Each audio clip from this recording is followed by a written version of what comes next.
बिस्मिल्लाहिर्रहमानिर्रहीम अस्सलामु अलैकुम। How are you students? I hope you be fine. New Oxford Modern English book 8 में हमारे पास ये बड़ी खूबसूरत पोम है, the last lesson of the afternoon. आज हम इसको डिस्कस करने वाले हैं, रीड भी करेंगे और वर्ड मीनिंग्स भी करेंगे, उसकी एक्सप्लेनेशन भी देखेंगे।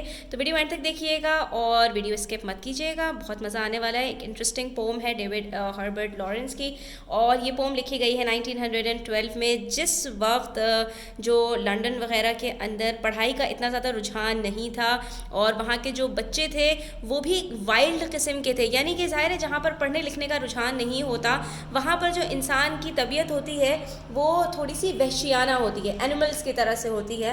तो बच्चों का भी रुझान नहीं था, लेकिन वहाँ की जो गवर्नमेंट थी उन्होंने बच्चों के लिए पढ़ाई लिखाई को अहम करार दे दिया था, कंपलसरी कर दिया था।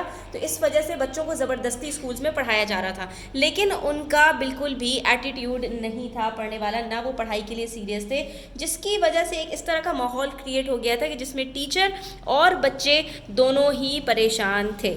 तो हम इस पोम की वर्ड मीनिंग से स्टार्ट करते हैं जो यहाँ पर हमारे पास गिवन है, और ड्यूरिंग द एक्सप्लेनेशन मैं आपके साथ जो वर्ड्स डिफिकल्ट आएंगे उनके मीनिंग्स भी शेयर कर दूंगी। एबेस कहते हैं चेज़म और gorge so deep that it's extent is not visible. ठीक है, आप ये समझ लीजिए किसी चीज़ के बारे में जब हम कहते हैं भाड़ में जाओ यानी खड्डे में जाओ, ठीक है, हमारी तरफ से हमें कोई फिक्र नहीं है, उसको कहते हैं एबिस। Brunt the main force of something, specially a blow और एन अटैक, हमला करना। ड्रॉस इज द वेस्ट और इम्प्योर मैटर, वर्थलेस यानी फुजला, बेकार, खराब चीज़, यानी कि जिसको हम कूड़े में डाल देते हैं उसको कहते हैं dross. Indifference is an attitude that means unconcern. Apathy the state of being indifferent, apathetic, इसका मतलब क्या होता है कि मुझे कोई फ़र्क नहीं पड़ता। इनडिफरेंट का मतलब क्या होता है कि आप जैसा भी जो चाहे दिल चाहे आपका करें, मुझे इस बात से कोई फ़र्क नहीं पड़ता। इट्स ऑल माई आंट, ये एक प्रोवर्ब है, इसका मतलब है an expression of indifference and disbelief. It's all the same to me, इसका मतलब भी इनडिफरेंट ही है, ठीक है, यानी मुझे इससे कोई फ़र्क नहीं पड़ता, ठीक है। आई डोंट केयर जिसको हम कहते हैं, तो it is all my aunt का मतलब भी यही है। Leash is a strap, chain और rope use to control the animal it is attached to, especially a dog और हाउंड। तो बेसिकली क्या होता है कि जो शिकारी जानवर वगैरह होते हैं या जो आपके पालतू जानवर वगैरह भी होते हैं, जैसे घोड़ा और इन सबको एक पट्टा डाला जाता है गले में, और जिससे जो है ना एक तरफ से उस पट्टे को जो है वो होल्ड किया जाता है ताकि वो आपसे हाथ छुड़ाकर ना भाग पाए, ठीक है। यानी कि आप ये समझ लीजिए एनिमल्स को काबू करने के लिए जो पट्टा उनके गले में डाला जाता है उसको कहते हैं लीश। क्वेरी समबडी और समथिंग दैट इज चेज्ड और hunted by another, here the target और सब्जेक्टिव। यहाँ पर हमें बता रहे हैं क्वेरी कहते हैं किसी भी चीज़ की जांच पड़ताल करना, किसी भी चीज़ की खोज करना या किसी भी चीज़ की तह तक जाना, ठीक है। अब यहाँ पर ये जो वर्ड यूज़ हुआ है क्वेरी का वो नॉलेज के साथ हुआ है, यानी कि नॉलेज को हंट करना, तालीम को हासिल करने के लिए या तहकीक करने के लिए उसके पीछे भागने को हम कहते हैं क्वेरी ऑफ नॉलेज। और यहाँ पर मतलब क्या है, टारगेट या ऑब्जेक्टिव, यानी अपने टारगेट की तरफ भागना।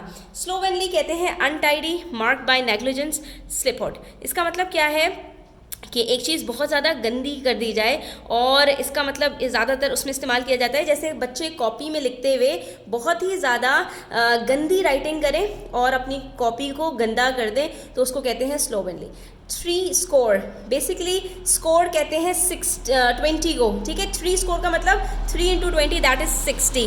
तो ये एक आपके पास नंबर है, इसका मतलब है 60, एक डिजिट आपको दिया गया है, स्कोर इज 20, यहाँ पर आपको बता दिया। यानी इसका मतलब क्या है, 3 स्कोर को उन्होंने 60 की जगह पर पोम के अंदर जो है वो ये आपके पास जो वर्ड्स होते हैं राइमिंग वर्ड्स जिसको कहा जाता है, तो उसको यूज़ करने के लिए, पोम को खूबसूरत बनाने के लिए ये वर्ड 60 की जगह पर यूज़ किया गया है। टोल के यहाँ पर आपको इन्होंने 3 मीनिंग्स बताए हैं। बेसिकली इसका मतलब होता है एक कॉस्ट, किसी भी काम को करने की एक जो कीमत आप चुकाते हैं उसको कहते हैं टोल, एक मुआवजा, ठीक है। तो अ फिक्स चार्ज और tax payable to pass a barrier, ठीक है। तो किसी रोड को आप क्रॉस कर रहे हैं, कोई ख़ास बैरियर है और उसको क्रॉस करने के लिए आपको जो एक कॉस्ट देनी पड़ती है, एक फिक्स चार्ज देना पड़ता है, उसको भी टोल कहा जाता है। द कॉस्ट और damage cost by an accident, अब जब आपको किसी को एक्सीडेंट कर दें, ठीक है, और आपसे मतलब कोई एक्सीडेंट हो जाए तो उसके बदले में जो चार्ज आपसे लिया जाता है उसको भी आप जो है कहते हैं टोल। और इसी तरह से the sound of a bell being struck with a succession of strokes, ये टोल उसको भी कहा जाता है, एक घंटी को बार बार बजाया जाए तो जो आवाज़ उससे पैदा होती है उसको भी टोल कहा जाता है। Now let's start with the first stanza where they say when will the bell ring and end this weariness, how long have they tugged the leash and strained apart my pack of unruly hounds, I cannot start them again on a query of knowledge, they hate to hunt, I can haul them and urge them no more। अब यहाँ पर जो हमारे पास difficult word हो सकते हैं उसको भी हम देख लेते हैं। वेरीनेस कहते हैं थकावट को, tiredness fatigue, tugged the leash ये एक प्रोवर्ब तो नहीं है लेकिन एक जो है यहाँ पर हमारे पास प्रोवर्ब की तरह यूज़ हुआ है। तो इस स्टेटमेंट का मतलब है to be impatient to have freedom, यानी आप ये समझ लीजिए जैसे एक क्लासरूम में बच्चे बैठे हुए हैं और लास्ट पीरियड चल रहा है तो उस वक्त बच्चे बेकाबू हो रहे होते हैं और वो आज़ादी चाह रहे होते हैं कि किसी तरह से हम इस कैद खाने से आज़ाद हो जाएं। ठीक है, तो यहाँ पर इसका मतलब पट्टा खींचना, यानी कि जो गले में पट्टा बांधा जाता है तो जानवर अगर उससे जान छुड़ाना चाह रहा हो, उससे भागना चाह रहा हो तो उस पोजीशन को, उस सिचुएशन को कहा जाता है टग्ड द लीश। ठीक है, यानी आज़ादी या फरार हासिल करने की कोशिश करना। Strained apart to bear stress, मुसीबत झेलना, किसी तकलीफ में आप हो और जब आप उस मुसीबत को झेल रहे होते हैं तो उस सिचुएशन को कहा जाता है स्ट्रेन्ड अपार्ट। अनरूली, डिसोबीडियंट, बेकायदा, सरकश, बेलगाम, यानी जो अनकंट्रोलेबल लोग होते हैं या इनडिसिप्लिन्ड होते हैं जिनको कोई तरीका तमीज़ नहीं होती, उनके लिए वर्ड यूज़ किया जाता है। और हाउंड्स कहते हैं हंटिंग डॉग को, शिकारी जानवर। ठीक है, तो अनरूली हाउंड्स जो यहाँ पर वर्ड यूज़ किया गया ये जानवरों के लिए नहीं, ये बच्चों के लिए यूज़ किया गया है। और वो कौन से बच्चे हैं? स्टबर्न चिल्ड्रन, जो बेकाबू बच्चे होते हैं। क्वेरी ऑफ नॉलेज मैंने आपको बता दिया। हॉल कहते हैं to drag, pull something with force, खींचना, घसीटना, जोर लगा के कोई जो है ना चीज़ को अपनी तरफ खींचना। ठीक है, और अर्ज कहते हैं रिक्वेस्ट करने को। ठीक है, और किसी चीज़ की विश हो, नीड हो, इंसान को डिज़ायर हो, तो यहाँ पर जो जोर दिया जाता है यानी कि किसी चीज़ की ख्वाहिश का इजहार किया जाता है वो नरमी के साथ होता है। तो यहाँ पर ये दो वर्ड्स यूज़ किए गए हैं, हॉल और अर्ज एक साथ। तो इसका मतलब क्या है कि फोर्स के साथ और रिक्वेस्ट के साथ, यानी जोर लगा के या प्यार और नरमी के साथ, दोनों तरीके से जो है वो किसी चीज़ की रिक्वेस्ट करना, ये किसी काम को करने के लिए कहना। ठीक है, तो when will the bell ring, bell कब बजेगी, एंड एंड दिस वेरीनेस, और इस थकावट से हमें कब छुटकारा मिलेगा। How long have they tugged the leash, कितनी देर तक और बेचारे जोर लगाएंगे और अपना पट्टा खींचेंगे आज़ादी के लिए, जो है वो अपने आप को, अपनी आज़ादी को तलब करेंगे। एंड स्ट्रेन्ड अपार्ट, और इस मुसीबत को झेलेंगे, यानी एक तरफ वो अपने आप को कह रहे हैं कि कब तक इस थकावट का मैं शिकार रहूंगा और कब तक ये बेचारे बच्चे कैदी बनकर रहेंगे और इस मुसीबत को झेलते रहेंगे, यानी हम दोनों इस क्लासरूम के अंदर एक दूसरे को कब तक बर्दाश्त करते रहेंगे। My pack of unruly hounds, I can not start them again on a quarry of knowledge. मेरे पैक का मतलब क्या है? यहाँ पर ग्रुप ऑफ जो है वो इनडिसिप्लिन्ड चिल्ड्रन, अनरूली हाउंड्स का मतलब इनडिसिप्लिन्ड चिल्ड्रन, मैं दोबारा स्टार्ट नहीं कर सकता उनको तालीम सिखाने के लिए, यानी मैं उनको पढ़ाने की तरफ दोबारा आमादा नहीं कर सकता। Because they hate to hunt, क्योंकि वो इस इल्मी तहकीक को हासिल करने के लिए बिल्कुल भी तैयार नहीं है, उनको नफरत है इस हंट से, यानी इस नॉलेज को गेन करने से, यानी उनको पढ़ने लिखने से कोई दिलचस्पी नहीं है। तो मैं दोबारा से उनको पढ़ाना स्टार्ट नहीं कर सकता। वैसे भी क्या चल रहा है, लास्ट लेसन चल रहा है, तो शायद उन्होंने सुबह के टाइम पे थोड़ा बहुत कुछ पढ़ भी लिया हो, अब तो वो बिल्कुल ड्रेन हो चुके हैं और बिल्कुल भी वो पढ़ने को तैयार नहीं है। I can hall them and अर्ज देम नो मोर, ना मैं अब उनको फोर्स कर सकता हूँ और ना मैं उनसे रिक्वेस्ट कर सकता हूँ मज़ीद थोड़ी सी भी, यानी कि अब हम दोनों बिल्कुल एग्जॉस्ट हो चुके हैं और हमारी जो एनर्जी लेवल है वो बिल्कुल ड्रेन हो चुकी है। ना मैं उनको पढ़ने के लिए आमादा कर सकता हूँ और ना मैं उनके ऊपर ज़ोर ज़बरदस्ती कर सकता हूँ, क्योंकि टीचर के पास दो ही हथियार होते हैं, या तो वो अपनी एनर्जी ज़ाया करे, ठीक है, और बच्चों को कहे कि भाई पढ़ लो बेटा, और वो अपने तौर पर अपना 100% देकर बच्चों को पढ़ने के लिए आमादा करे टिप्स एंड ट्रिक्स के साथ, ठीक है। और या दूसरा तरीका होता है कि बच्चे के ऊपर जो है वो टीचर अपना डंडा बरसाए और चीखम धाड़ करे और बच्चों को डांट डपट कर जोर ज़बरदस्ती से पढ़ने के लिए बिठा दे। और टीचर यहाँ पर जो है वो दोनों तरीक़े को अपनाने को तैयार नहीं है। अब वो अगले स्टेंजा के अंदर इस चीज़ को बताएंगे यहाँ पर, ठीक है।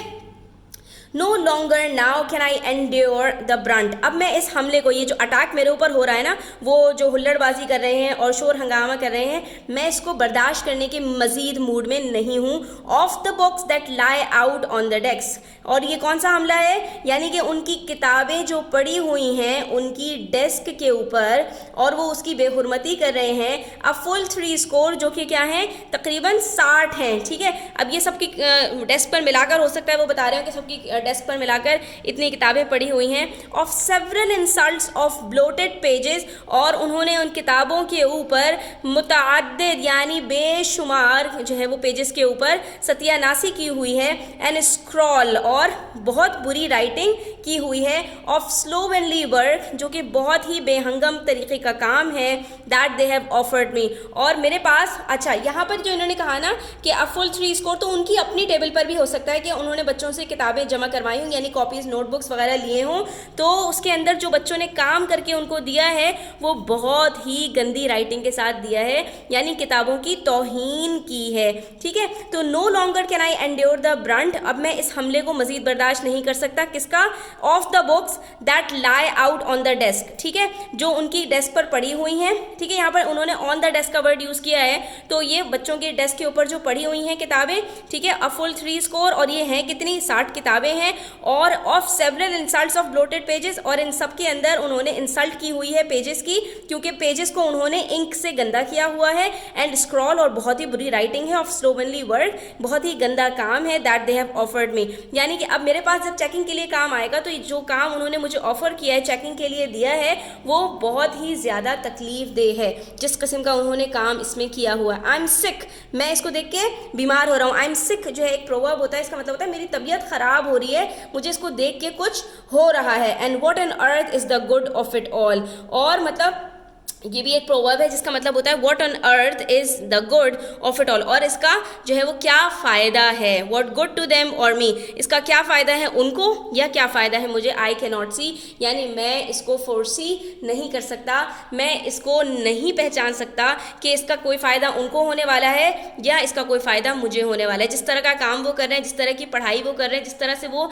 गैर दिलचस्पी का इजहार कर रहे हैं, और जिस तरह से गंदगी से उन्होंने अपनी कॉपीज़ में काम किया है, तो इसका उनको क्या फ़ायदा होगा। ठीक है, यानी वो यहाँ पर क्रिटिसाइज करने की कोशिश कर रहे हैं। गवर्नमेंट ने बच्चों को ज़बरदस्ती पढ़ने के लिए तो बिठा दिया है, लेकिन ना उनके लिए मोटिवेशन का, ना उनके लिए काउंसलिंग का, ना उनके लिए किसी और चीज़ का इंतज़ाम किया कि पहले बच्चों को तैयार किया जा सके पढ़ाई करने के लिए। ठीक है, पहले बच्चों को मोटिवेट किया जा सके, पहले बच्चों की थोड़ी ग्रूमिंग की जा सके, और फिर उनके ऊपर किताबों का बोझ लादा जा सके। बस डायरेक्ट कह दिया कि नहीं, इनको पढ़ाना है, चाहे वो पढ़ने के लिए तैयार हो या ना हो, चाहे उनकी साइकी इससे मैच करती हो या ना हो, बस उनको पढ़ना है। तो इस तरीक़ेकार से ना उनको कोई फ़ायदा होने वाला है और ना टीचर को कोई फ़ायदा होने वाला है। इस स्टैंजा के अंदर इन्होंने ये बताया।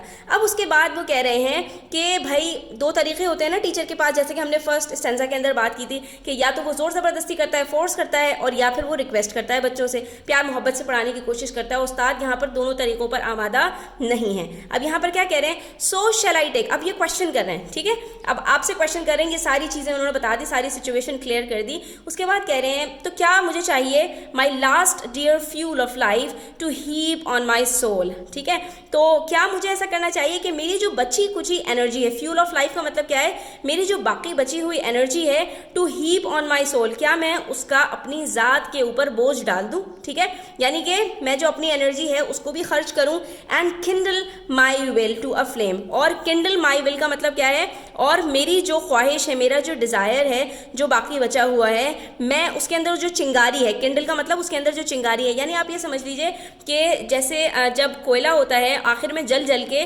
ख़त्म होने वाला होता है, तो उसके अंदर से हल्की हल्की चिंगारी उठ रही होती है। अगर उसको ज़रा सा कुछ जो है वो आसरा दिया जाए, यानी उसके अंदर मज़ीद कुछ कोयले डाले जाएँ या मज़ीद उसके अंदर कुछ इस तरह की चीज़ डाली जाए जो कि उसको इन्फ्लेम कर सके, तो वो फिर से भड़कना शुरू हो जाते हैं। तो मेरी जो बची कुछ एनर्जी है, क्या मैं उस जो मेरी चिंगारी उसके अंदर बची है, मैं उसको टू अ फ्लेम, क्या मैं उसको जो है दोबारा भड़काऊँ। That shall consume their dross of indifference, जो उनका इंडिफरेंस का बिहेवियर है ना, जो उनका फुजला है वो उसको दोबारा से भड़क उठे। ठीक है, इसका मतलब क्या है, यहाँ पर ये कहने की कोशिश कर रहे हैं कि मेरे अंदर जो थोड़ी बहुत बाकी बची खुची एनर्जी है, क्या मुझे चाहिए ऐसा कि मैं उस एनर्जी को लगा दूं इन बच्चों के ऊपर, ताकि ये बच्चे जो बिल्कुल फुजला बने हुए हैं इस वक्त, बिल्कुल वेस्ट हैं इस वक्त, और जो उनका मतलब पढ़ने का बिल्कुल भी बिहेवियर नहीं है, तो मैं अपनी एनर्जी उनके ऊपर खर्च करूं ताकि उनके अंदर जो भी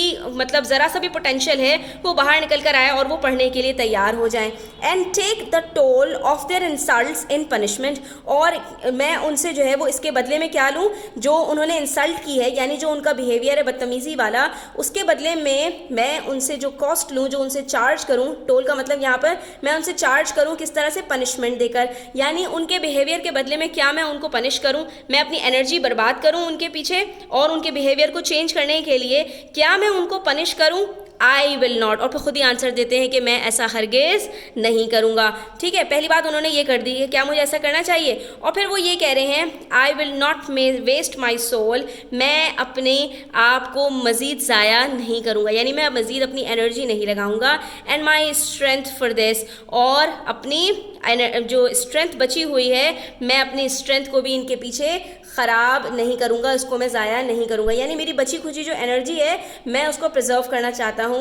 what do I care for all that they do amiss. ठीक है, मुझे बस सिर्फ परवाह किस चीज़ की है, what do I care for, मुझे सिर्फ परवाह किस बात की है कि all that they do Amish, कि वो कोई गलती ना करें। ठीक है, यानी वो कोई अपने आप को नुकसान ना पहुँचाएं, मुझे बस इस चीज़ की परवाह है कि वरना उसके फॉल्ट का भी मैं जिम्मेदार हो जाऊँगा। थोड़े से मीनिंग्स और देख लीजिए स्टूडेंट्स, यहाँ पर हमारे पास कुछ वर्ड्स हैं। ब्रंट कहते हैं बर्डन को, स्ट्रेस, प्रेशर, हमला, कोई झटका लगना। ठीक है, एंड्योर कहते हैं बर्दाश्त करना, टू बेयर समथिंग।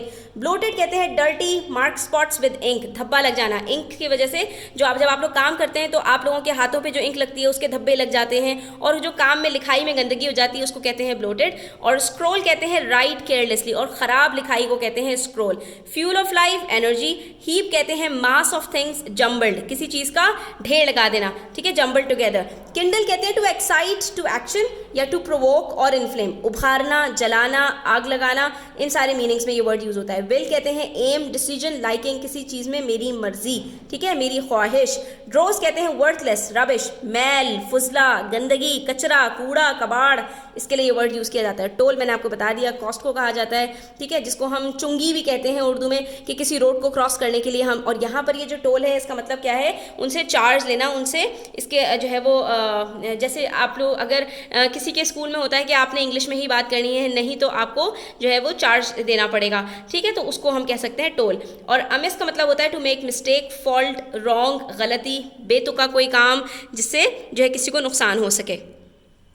अच्छा जी, what do I care for all that they do amiss, मुझे बस सिर्फ इस बात की परवाह है कि वो कोई गलती ना करें। What is the point of this teaching of mine, मेरी इस पढ़ाने का क्या मतलब है, इसका क्या मकसद है। व्हाट इज़ द पॉइंट, इसका मकसद क्या है। ठीक है, and of this learning of theirs, और उनकी इस तरह से पढ़ने का क्या मकसद है कि ना मैं उनको कुछ सिखा पा रहा हूँ और ना वो कुछ सीख पा रहे हैं।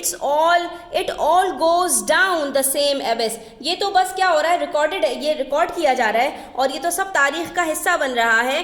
द सेम एबिस, यानी कि ये सब वो कहते हैं ना गो इन वेन, सब बर्बाद हो रहा है, तबाह हो रहा है, बेकार जा रहा है। ठीक है, तो यानी कि it all goes down the same abyss, इन सब का एक ही मतलब है, कोई मकसद नहीं है इसका, यानी इस तरह से पढ़ने का, पढ़ाने का कोई भी कंक्लूजन हमें निकलकर सामने नहीं आएगा, इसका कोई रिजल्ट हमें नहीं मिल पा रहा है इस तरह की पढ़ाई का। What does it matter to me if they can write a description of a dog और इफ दे कांट। ठीक है, इससे मुझे क्या फ़र्क पड़ता है, what does it matter to me, इससे मुझे क्या फ़र्क पड़ेगा। If they can write a description of a dog, यानी अगर वो कुछ लिख पाएँ, यहाँ पे डिस्क्रिप्शन ऑफ अ डॉग का मतलब क्या है कि वो एक डॉग को डिस्क्राइब कर पाएँ या वो ना कर पाएँ। व्हाट इज़ द पॉइंट, इसमें क्या फ़र्क है, टू अस बोथ, हम दोनों को इससे क्या फ़र्क पड़ेगा। It is all my aunt, कोई फ़र्क नहीं पड़ेगा, यानी कि I don't care and yet I am suppose to care with all my mind, लेकिन फिर भी मुझे परवाह होनी चाहिए अपनी पूरी कुव्वत के साथ, अपनी पूरी ताकत के साथ, बिकॉज एज अ टीचर ये मेरी रिस्पॉन्सिबिलिटी है। लेकिन इस जो है वो इन्वायरमेंट के अंदर, इस सिचुएशन के अंदर मैं कुछ भी नहीं कर पा रहा हूँ। ये अपनी हेल्पलेस सिचुएशन को यहाँ पर डिस्क्राइब कर रहे हैं कि इस तरह से किसी को भी कोई फ़ायदा नहीं हो रहा। I do not and will not, ना तो मैं कर रहा हूँ और ना मैं करूँगा, ठीक है। यानी मैं ना तो इनको बच्चों को मज़ीद अपनी स्ट्रेंथ को जो है इस्तेमाल करते हुए इनको पढ़ाऊँगा और ना मैं पढ़ा रहा हूँ। दे वोंट, और ना वो पढ़ेंगे, एंड दे डोंट, और ना वो पढ़ रहे हैं, ठीक है। यानी इस सिचुएशन के अंदर ना तो मेरी विल है इनको पढ़ाने की और ना मैं पढ़ाऊँगा, ना मैं करूँगा, ठीक है। अपना यहाँ पर डिसीजन भी बता रहे हैं और बच्चों के बिहेवियर को देखते हुए भी वो यही बता रहे हैं कि ना तो वो अभी कर रहे हैं और ना वो आगे करेंगे, एंड दैट्स ऑल। और यही फाइनल बात है। I shall keep my strength for myself, मैं अपनी बची कुची एनर्जी को अपने लिए बचा कर रखूँगा। They can keep theirs as well, और वो अपनी एनर्जी को अपने लिए बचा कर रखें, यानी वो जिस भी मकसद के लिए अपनी ज़िंदगी गुजारना चाहते हैं वो अपने मकसद को पूरा करें, मुझे कोई फ़र्क नहीं पड़ता। Why should we beat our heads against the wall of each other, हम क्यों एक दूसरे का सर दीवार में मारें, ठीक है। हम एक दूसरे का सर, यानी वो मेरा सर मारे, मैं उनका सर मारूं, वो मेरा भेजा खाएं और मैं उनके पीछे चीखम पुकार करूं। I shall sit and wait for the bell, मैं तो बस यहाँ पर बैठूंगा और बेल का इंतजार करूंगा, बेल बजेगी, मैं अपने घर जाऊंगा, वो अपने घर चले जाएंगे। यहाँ पर बेसिकली वो हमें ये बताने की कोशिश कर रहे हैं कि भाई इनको इस तरह से पढ़ाना बिल्कुल फजूल है, बेकार है। और यहाँ पर इन्होंने जिस सिचुएशन को जो है यहाँ पर पूरा पिक्चराइज किया है उसका मकसद ही यही है कि भाई वो एक ऐसे सिचुएशन में पढ़ा रहे हैं जहाँ पर कोई आउटकम नहीं निकलना। और फिर अल्टीमेटली जो टीचर हैं यहाँ पे पिक्चर में भी हम देख सकते हैं, उन्होंने आखिर में जो पढ़ाई थी उसको, पढ़ाना जो था उसको छोड़ दिया था। अपनी इस बात को इन्होंने इस पोम में लिखने के बाद फुल टाइम वो पोएट ही बन गए थे, ठीक है। तो हमारी ये पोम यहाँ पर ख़त्म होती है। आई होप स्टूडेंट्स कि आपको मज़ा आया होगा और बहुत कुछ सीखने को मिला होगा। वीडियो अच्छी लगी हो तो लाइक कीजिएगा, अपने फ्रेंड्स के साथ शेयर कीजिएगा। चैनल सब्सक्राइब नहीं किया तो सब्सक्राइब कर लीजिए। अपना ख्याल रखिएगा। अल्लाह हाफिज़।